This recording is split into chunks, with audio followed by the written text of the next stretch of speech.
Down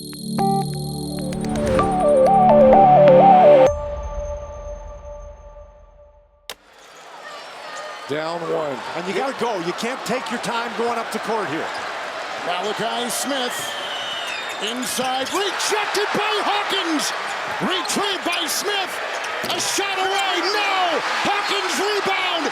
Illinois survives. It's such a whirlwind. Stuff happens so fast at this level, and you know the NCAA tournament is going on, and we had come off of a devastating loss. But yeah, so then I get a phone call. I had spoken with my agent a couple times, and of course he's trying to pick me up off the ground too, and he mentioned South Carolina.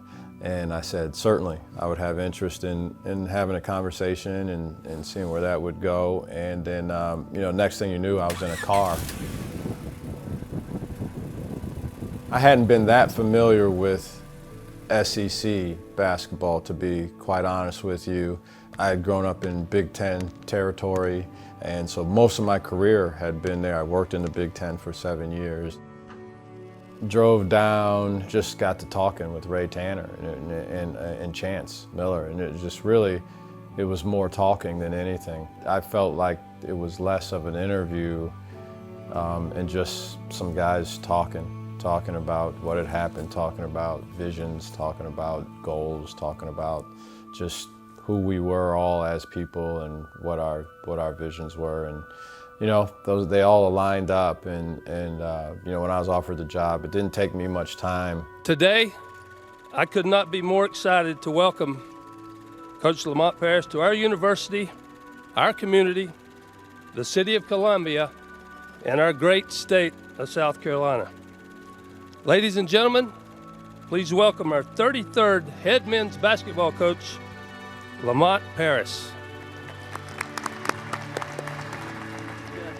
I commit a lot of time, a lot of effort to this profession, to anyone I work with, to any university that I represent, to any young man that I recruit and his family, to certainly any student athlete that decides to come here and play for me. In terms of representation in the NCAA tournament, there were some real challenges. There were some stretches where there wasn't a lot of representation in that thing, and so I thought I had a real chance to make my mark on this program in terms of consistently being a part of, you know, that thing that I had just been a part of that is so emotionally charged, the highs and lows of it. I thought, what a great opportunity to make an impact. My dad was in the Marines, and then after that moved on to civilian life and worked a variety of jobs. He was an extremely hard worker, worked in a factory mainly, and my mom was a homemaker. And while they didn't go to college, they had a PhD in parenting. Excuse me. And that's a huge part of why I am who I am and why I'm here. So thank you to them. And both of my parents have passed away, and so I get really sentimental when I talk about them. I grew up on a softball diamond. We played slow pitch softball, and it was, you know, it sounds funny, but it was a high level of slow pitch softball. And so, you know, everything we knew, honestly, had to do with and involved sports. It's such a big part of my whole upbringing. But you know, had two really good parents. I was blessed. I think they were ahead of their time in how they parented, honestly. And so it was some mixture of, you know, there was a lot of discipline there, but at the same time, a lot of fun and a lot of love, and they were around and they let us grow and they challenged us.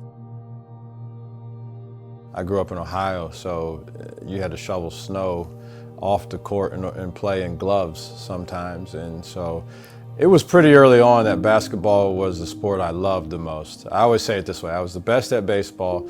Football was the most fun. The actual games of football was the most fun to me, just Friday night lights in high school. But the love I had for basketball was just something that was hard to describe and something that I can never imagine myself being separated from.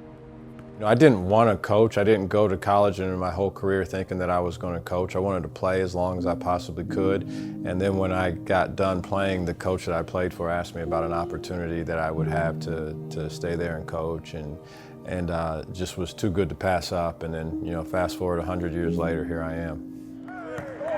Come on, we got to move. Come on, you got to move.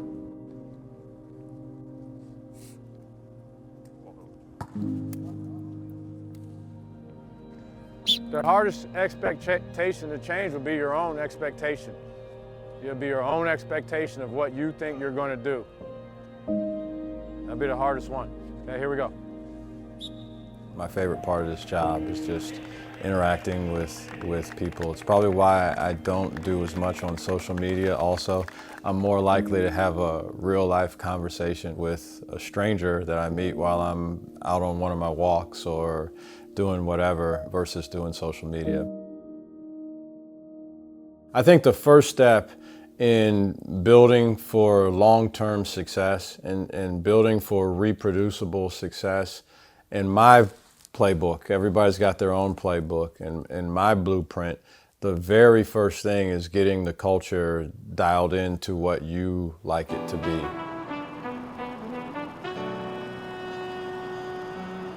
So originally I'm from Detroit, Michigan, so I grew up as a Michigan fan, and when I moved down here when I was like 10 years old, I didn't think much of Clemson or South Carolina, so I was just like, I'm gonna stay a Michigan fan, stay loyal to Michigan, but.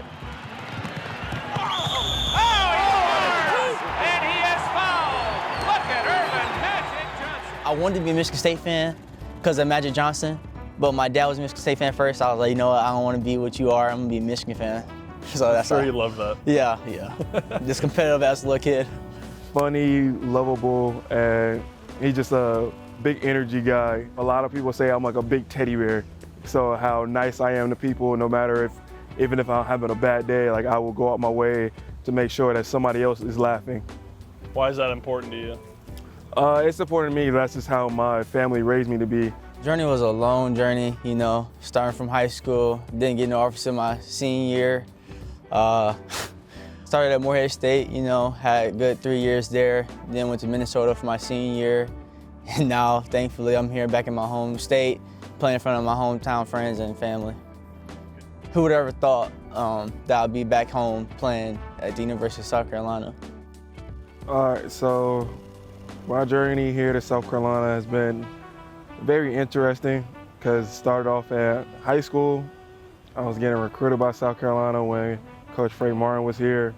So that was interesting now to see how South Carolina has come a long way. Before, the apartments that we was living here was not even here. Then went to South Florida for my freshman year. I transferred to be back closer to home, so went to Wofford for 3 years and graduated from Wofford, and now went through the recruiting process, and now I'm here in South Carolina. So you've moved around a decent bit in your young life so far, right? So tell me where you were born. So I was born in South Minneapolis, Minnesota. Okay, but then you moved to DC, right? And you went to Nashville to play, and now here. So just what can you draw on from that experience, just from being around a lot of parts of the country? You know, seen a lot of walks of life. Now my parents live in Miami, Florida, so that's where we call home base. Having a lot of different experiences has allowed me to be versatile, really. And that's how I look at my basketball game as well. I know I can shoot the ball and do things on that end, but I see myself as more than just a shooter, whether that's rebounding, whether that's being a vocal leader, a hard-nosed defender, like I've said before. I view my life off the court as who I am on the court as well, just a very versatile person that's been through a lot, good and bad, and I use that in my everyday experiences to draw from and just to become the best person I can every single day. Columbia is different. I'll say that. I love it. It's definitely a little rural, more than I expected, but in saying that, like I said, I'm a big nature guy. I love it. So going on drives, listening to the type of music out here, a little bit of country music here and there. It's just a different vibe. Nashville's a little more uppity. It really wasn't my vibe, truthfully. You know, all the honky tonk stuff and hidden Broadway, stuff like that. I didn't really enjoy it as much as I do here. Columbia is definitely more of an enjoyable city for me. I love it out here. I chose South Carolina just because of the vision that Coach Paris came to me with, and the trust that he had in me as a player. And I also just truly believe in the group of guys that we brought in, the group of guys that were already here. And I think we're building something really, really special at the moment. I really feel like South Carolina is like a slept-on state for basketball, you know, because you got North Carolina and they call that like the hoop state, but I feel like we have some hidden talent in South Carolina that people just don't know about yet. Obviously, you know this is coming, picked last in the SEC, but you've got an older team. How do you broach that subject with those guys, and would you handle it differently if you had a young team? John, how we doing? Let's see. Right out of the gates with picked last. So here's what I'll say about picks. There were 14 picks last year. Does anybody know how many of those were right? The team was picked at whatever spot, and then it ended up finishing in that spot out of the 14 picks? 0. Picked last in the SEC preseason poll. Do y'all talk about it, or does that not matter at all, or can it be motivation? Oh, we talk about it. We let it know that for us, we use it as motivation to be able to show that, all right, like they picked us last, that's okay, but just know that we're coming for that top spot and we're trying to win it. Being around college basketball a lot, half the predictions not even right. Like my years being in college, like we got predicted 8th, finished 2nd, so it's just a prediction. Playing in the NCAA tournament would be a tremendous success. Tremendous success. I think that would be for anybody, but there's another layer to it for me just in terms of building. It won't be a failure if we don't play in the NCAA tournament, I'll say that. There are a lot of marks that can be met and a lot of boxes that can be checked. They got 5 on the shot clock and the game clock. Reeves throws it up. That's going to be short. Collins has it. They got one more chance. No, they don't. That's the ball game. South Carolina hangs on and wins 71-68. The 28-game home winning streak is over. Beat Kentucky, beat some other good schools. First home game, first SEC game on the road. Vanderbilt overtime, Georgia overtime, Alabama #1 team in the country. You know, had them overtime. Arkansas 2-point. I can go down the road and you say 2 4-point loss games and why did we win? A lot of times just not connected. Chemistry wasn't there. You know, no togetherness, none of that. So I feel like this team, we have that. BJ Mack from Wofford, who averaged 16 last year. You got Stephen Clark, who averaged 16 last year. You got Ebo returning, which is good experience on the court. And then you got me, who's coming in, good experience as well. So just having older guys that've been around, to how they handle travel for a road game, to a couple guys that have played at this level, to one guy that's played in this league already, and then all the guys that we have played in this league, to late game situations, to just being comfortable, to a bad call from the ref, to something that your mother or father said that you didn't like, to anything, a bad grade. There's just older guys just tend to do that better. They let me do this now. They let me do this. I have the audacity to get a paycheck to do this. They let me do this. They let me do this. I get to come here every day. I get to be around you guys. I get to stand on the sideline. I get to make my voice hoarse, but I don't get to do anything, really. At the end of the day, it's you. You guys do stuff, man. You guard, you defend, you communicate with each other. That's us. That basketball is us. And I don't mean because we won, okay? Let's, if we can for a second, separate the words that I'm saying, okay, from how we're feeling. I don't mean that's us because we won the game.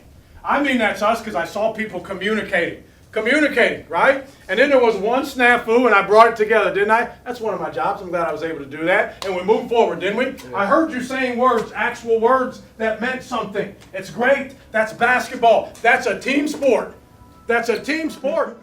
It's one of my most rewarding seasons as a coach in my career, as a head coach or as an assistant coach, was last year, just because of the overall growth that we made. Look at guys like Jacoby Wright and where he started and was a part-time player as a freshman, and then even from where he started the season to where he finished up as the season. I think he had his personal best on scoring multiple times that season. Look at Josh Gray and the growth that he made. Even guys like Michi Johnson, who played a bunch, the growth that he made over the season. So that's kind of how it goes.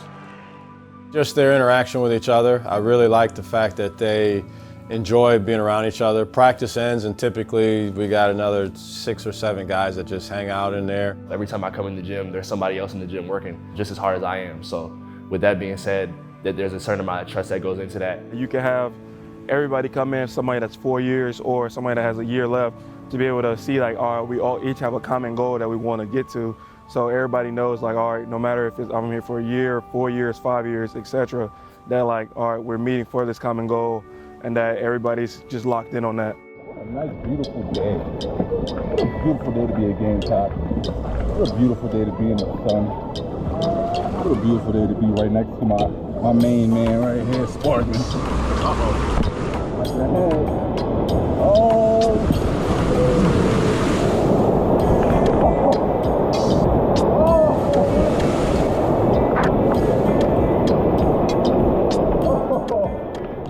We went on a trip to the Bahamas. Every 4 years you can do that, and we played 2 games down there. And so just to watch these guys around each other and interact with each other was, I've had a few where you know it's real, and this is that. Having the Bahamas trip, I feel like that helped us a lot.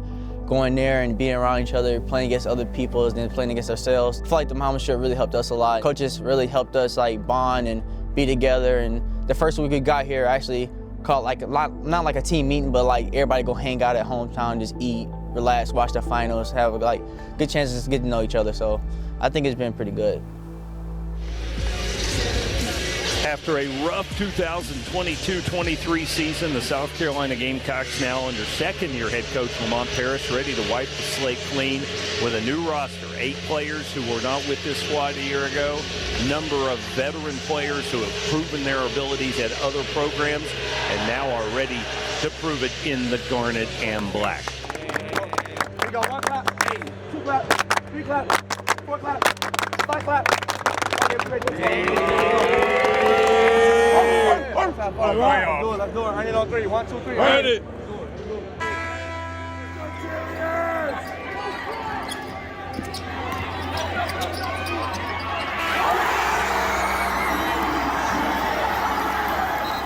Might be a, quote, small school, but it's a good basketball team. Yes, sir, for sure I was. I know from the tradition of Wofford that even if, no matter if they walk into any gym, they always going to put up a fight. Like last year when we played against Texas A&M, nobody predicted us to win, and we came in and was one of the only teams to walk into Texas A&M and beat them. Ready to get this second half underway. Gamecocks will hope to make everyone forget how rough those first 20 minutes were. Wofford, meanwhile, you know those guys have to be energized. From an offensive standpoint, I feel like it'd be anybody's night. You know, we have so many guys who can go off for 6, 7 threes in one game, and we're very unselfish. I feel like this team is very, very unselfish, and we just love playing with each other. His reverse is missed. DJ Mack has the offensive rebound, brings it back out top, and Carolina will reset. Cooper now will try a 3 from the right side, and that's good. Here's where I want it to be, and I think we can get there, is that this is a team that's intelligent. This is a team that's skilled. This is a team that's disciplined. And I think that those things play well for us if we can get ourselves to do those things. In transition, it's Mack for 3, and BJ knocks it down. We start out the second half with a 6-0 run. It's actually funny. I always had like a good touch to be able to shoot, but like I never did because of my dad. He was an old school basketball player, so he was like, everything's got to be done in the paint. So he always had me watching videos of Shaq and everything, being dominant and everything like that. But I really started being able to shoot when I was in high school, 8th grade, when it was like, you can shoot, so shoot the ball. We've been preaching defensively, just being dogs, being tough-minded, winners. Coach talk about winning, being winners, winners win. And I'm doing things like that just to, get to the next game, next round, winning, you know what I mean? And I feel like this team is very unselfish and we have great chemistry. The identity of this team is really just for defensively, just to be able to get stops. We know that that's a big focus for us, and we've been hearing that all summer. The main reason I care the most about defense, and this is from my experiences, any team that I've ever been on that's won a conference championship regular season or a conference tournament, they've been at minimum a pretty good defensive team. If you ever individually want to show that you're better than another guy, I think there's only one way to do it. When he calls his mom after the game and she asks him how the game went and how many points he scored, which is exactly what she's going to ask him, he says 0, right? No matter if they won, no matter if they lost, if you ever want to show you're better than another person in basketball. You do it by defense. And that will do it. Gamecocks inbound, clock expires. Wasn't pretty. There were certainly some breakdowns along the way, but Carolina did not panic. Down 17 at the half to the Wofford Terriers. They come back and win it. If this team and the starting point that we're at right now can grow the same amount that last year's team grew, it'll be an outstanding success, a resounding success this year if we can have close to the amount of growth that we were able to have last year, because the ceiling's much higher for this team than it was for last year.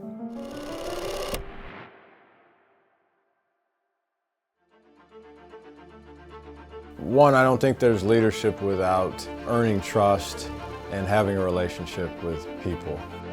Coming back to South Carolina, I really started to fall in love with the game again and have fun with the game again, just being myself and being here at Columbia.